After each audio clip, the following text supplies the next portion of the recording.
아버지로 부르고 하나님께서 우리에게 허락하신 언약의 말씀들을 아버지 하나님이여 믿음으로 붙들고 하나님과 언약한 자, 하나님과 진리의 체결을 이룬 자, 아버지여 하나님이 주목하는 자, 하나님의 뜻을 이루는 자로 오늘도 하루를 살게 하신 하나님을 찬양합니다. 오늘 하루 그 뜻, 그 역사 온전히 이루어낼 수 있도록 이 시간 말씀으로 우리를 교훈하시고 말씀으로 우리를 세워 주옵소서. 예수님의 이름으로 기도합니다. 아멘. 하나님 말씀 보겠습니다. 룻기 1장 19절에서 22절입니다.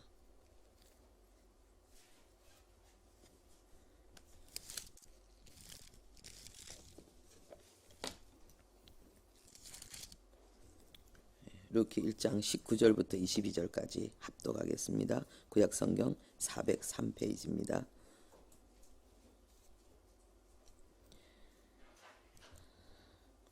이에 그 두 사람이 베들레헴까지 갔더라. 베들레헴에 이를 때에 온 성읍이 그로 말미암아 떠들며 이르기를 이가 나오미냐 하는지라. 나오미가 그들에게 이르되 나를 나오미라 부르지 말고 나를 마라라 부르라. 이는 전능자가 나를 심히 괴롭게 하셨음이니라. 내가 풍족하게 나갔더니 여호와께서 내게 비어 돌아오게 하셨느니라. 여호와께서 나를 징벌하셨고 전능자가 나를 괴롭게 하셨거늘 너희가 어찌 나를 나오미라 부르느냐 하니라. 나오미가 모압 지방에서 그의 며느리 모압 여인 룻과 함께 돌아왔는데 그들이 보리 추수할 때에 베들레헴에 이르렀더라. 아멘. 오늘 말씀의 제목은 두 사람입니다. 두 사람. 19절 앞에 이에 그 두 사람이 베들레헴까지 갔더라. 성경에는 두 사람에 대한 이야기를 많이 하고 있습니다. 예수님께서도 그 두 사람에 대한 그 중요성을 강조하셨죠. 그래서 전도자들을 보낼 때에 두 사람씩 짝을 지어 보냈습니다. 교회의 비밀을 말씀하실 때도 마태복음 18장 20절에 두세 사람이 내 이름으로 모인 곳에 나도 그들 중에 있느니라. 교회의 시작은 뭐냐? 두 사람이라는 거예요. 물론 이스라엘 백성들은 정족수를 열로 봅니다. 그런데 하나님은 두 사람이 있으면 내가 그곳에 함께하겠다. 교회에 권위를 주겠다 말씀하십니다. 기도 응답에 대해서도 놀라운 약속을 하고 있습니다. 마태복음 18장 19절에 진실로 다시 너희에게 이르노니 너희 중에 두 사람이 땅에서 합심하여 무엇이든지 구하면 하늘에 계신 내 아버지께서 그들을 위하여 이루게 하시리라. 두 사람의 마음이 합심이 되어져서 하나님 앞에 나가서 기도한다면 무엇이든지 다 이루어 주겠다는 것입니다. 이 두 사람의 마음이 하나로 연합되는 것에 대해서 하나님께서 특별한 관심을 가지고 거기에 특별한 복을, 하나님의 능력을 선포하고 있는 것입니다. 오늘 이 위대한 이 비밀의 두 사람의 역사가 오늘 이 나오미와 이 룻을 통해서 베들레헴에 일어났습니다. 이 두 사람이 베들레헴에 들어갈 때는 슬픔의 모습이죠. 남편을 잃어버린, 자식을 잃어버린, 하나님 앞에 징계와 채찍을 맞는 슬픔과 고통의 모습으로 들어갔지만은, 그러나 이 두 사람의 그 영적인 모습은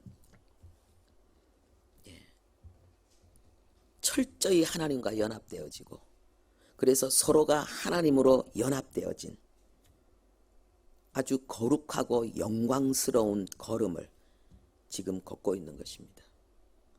베들레헴을 향해서 하나님의 두 사람이 걸어 들어가고 있는 것입니다. 여기에서 이 두 사람은 단순한 투, 원, 투, 쓰리 이 둘을 이야기하는 게 아닙니다. 이것은 셰나임이라 그래가지고요. 우리가 팔, 다리, 눈, 손 이게 한 쌍이잖아요.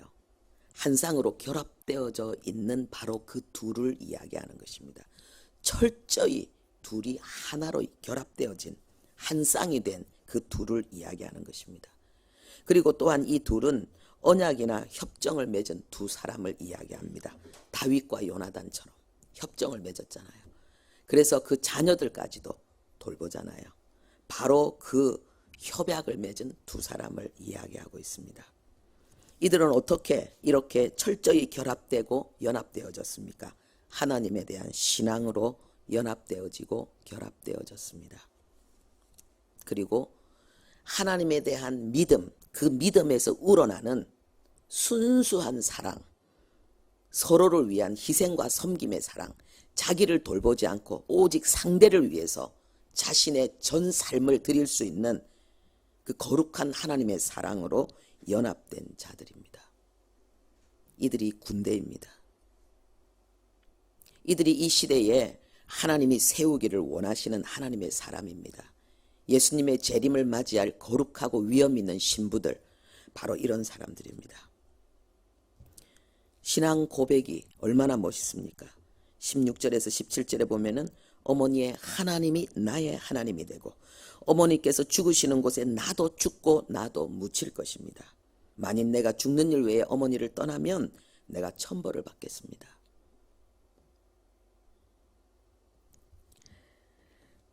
하나님의 복음의 능력은 바로 이런 것입니다. 하나님의 복음의 능력은 순수함이에요. 하나님의 복음의 능력은 순전함이에요. 다른 사람이 볼 때는 별것 아닌 것에 목숨을 거는 거예요. 이 지금 룻이 나오미에게 목숨을 거는 거예요. 나오미의 신앙과 나오미의 삶에 자신의 전부를 쏟아붓는 거예요. 나오미가 누굽니까? 하나님 앞에 그릇 행하고 하나님을 믿는 신앙이 있고 하나님 앞에 은혜 받았지만은요, 남편에게 눌려서 두 자식에게 눌려서 신앙의 빛깔을, 신앙의 목소리를 제대로 내지 못하고 끌려다니다가 불신앙과 인본주의에 질질 끌려다니다가 만신창이가 된 여인 아닙니까? 풍족했지만은 이 도시가 진동을 했어요. 나오미가 베들레헴에 돌아가니까 베들레헴 성이 떠들썩했어요. 뭐라고 이야기하느냐? 우리가 풍족하여서 모압 땅으로 갔는데 빈 털터리가 돼서 돌아왔다. 나오미는 지금 그렇게 고백합니다. 사람들이 왜 떠들썩했는데 나오미가 돌아왔대. 세상에 그 똑똑한 여자, 얼마나 부자였어. 그래서 이민까지 갔잖아, 모압으로. 근데 왜 왔대? 이름 없는 여인이 아니었다는 거예요. 작은 집안이 아니었다는 거예요. 세상적으로는 크고 떵떵거리고 풍성하고 많은 사람들에게 소문이 난, 그래서 위기의 때 다른 사람들은 뭐 어디 움직일 힘이 없으니까 기도밖에 할 수 없는데 가진 것이 많으니까 그 많은 것을 가지고 이민까지 간 나오미의 가족. 근데 빈털터리가 돼서 돌아왔다는 거예요. 그런데 그 여인에게 이 룻은 목숨을 거는 거예요. 이게 신앙입니다, 여러분. 신앙은 절대로 보이는 것에 주목하지 않습니다. 바울이 이야기하기를 우리가 주목하는 것은 보이는 것이 아니요 보이지 않는 것이다. 이게 믿음의 힘이에요. 이게 믿음의 비밀이에요.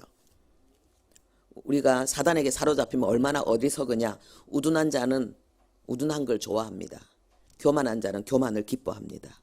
내 눈에 좋고 내 마음에 좋다고 해서 그게 좋은 게 아니에요. 내가 영적으로 잘못되어 있으면 나는 잘못된 걸 좋아하게 돼 있어요.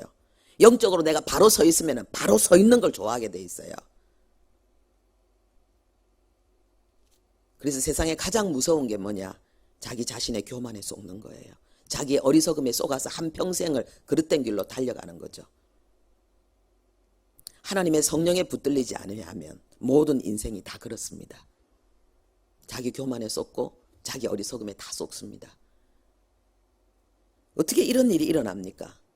하나님의 성령의 사람만이, 성령에 붙들린 자만이 진실하고 참된 것을 향해서 목숨 걸고 하나님이 기뻐하시는 길을 걸어갈 수 있습니다. 룻처럼. 세상적으로는 절대로 룻을 이해할 수 없습니다. 세상적인 지혜와 힘으로는 절대로 룻의 인생을 살 수가 없습니다. 룻은 하나님이 사로잡았기 때문에, 나오미는 하나님이 사로잡았기 때문에 남편을 얻기 위해서 가라. 아니에요. 나는 어머님과 함께 살고 어머님과 함께 죽겠습니다. 그래서요, 세상 사람들이 볼 때에 하나님의 사람은 사소한데 목숨 거는 사람이에요. 별것 아닌데 거기에 자기의 목숨을 거는 거예요. 그래서 죽도록 충성하는 거죠. 다른 사람이 볼 때는 별것 아닌데 자기가 볼 때는 하나님이 주신 거거든요. 그래서 목숨 거는 거예요. 다른 사람이 볼 때는 별것 아닌 남편인데 하나님이 주신 남편이라고 하늘처럼 받드는 거예요. 이게 믿음이에요. 다른 사람이 볼 때는 별것 아닌 자식인데 하나님이 나에게 주신 최고의 보물이라고 생각하고 목숨까지 다 거는 거예요. 여러분, 목숨까지 거는 사랑이 뭔 줄 압니까? 때로는 실수하고 부족하고 잘못하고 못난 모습 보여도 화내지 않는 거예요. 짜증내지 않는 거예요. 그게 목숨 건 사랑이에요. 목숨 건 사랑을 큰 데서 찾으려고 하지 마세요. 목숨을 건 사랑은 욕심을 버린 사랑이에요. 이기적인 모든 생각들을, 계산들을 다 버린 사랑이에요. 목숨 건 자만이 그런 사랑할 수 있어요. 그래서 거기에는 진정한 사랑이 있는 거예요. 진정한 연합이 있는 거예요. 거기에 천국이 있는 거예요. 산의 진미가 가득한 집이라도 막 다투죠. 그런데 아무것도 없고 초라한 천막 속에 있어도 마음이 깨끗하고 욕심이 없으면 서로를 진심으로 사랑하고 축복할 수 있는 거예요. 그래서 진정한 사랑, 진정한 영성, 목숨 건 충성과 헌신은 사랑을 나타내게 돼 있어요. 하나님 앞에 드린 마음이 아니면은 사랑은 안 되거든요. 종교적인 열심과 노력과 방법, 그거는 모든 걸 다 해낼 수 있어요. 근데 사랑만은 못해요.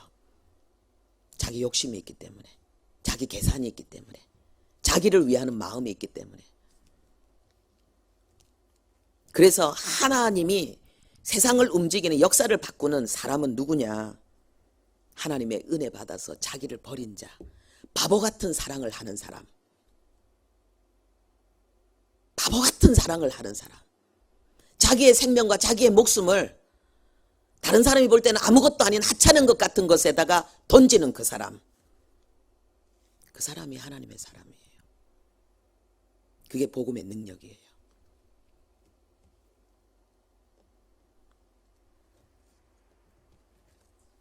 오늘 두 여인이 베들레헴으로 들어갔을 때에 하나님의 가슴은 뛰었을 것입니다.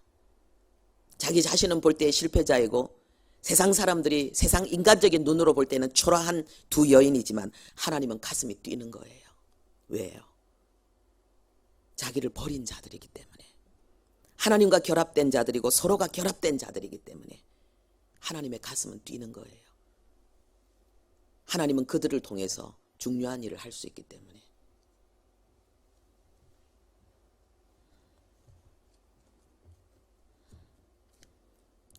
다윗이 골리앗을 향해서 물맷돌 들고 나갔을 때 하나님의 가슴이 뛰었을 것입니다. 모세가 80세 노인으로서 지팡이 하나 들고 바로를 향해 나갔을 때 하나님의 가슴은 뛰었을 것입니다. 세상은 비웃었지만은 하나님의 가슴은 뛰었을 것입니다.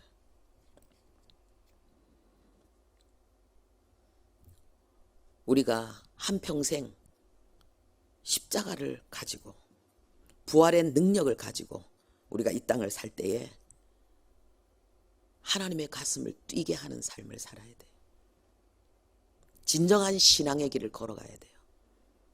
사람은 주목하지 않을지라도 하나님이 주목하는 사람, 하나님을 가슴 뛰게 하는 사람,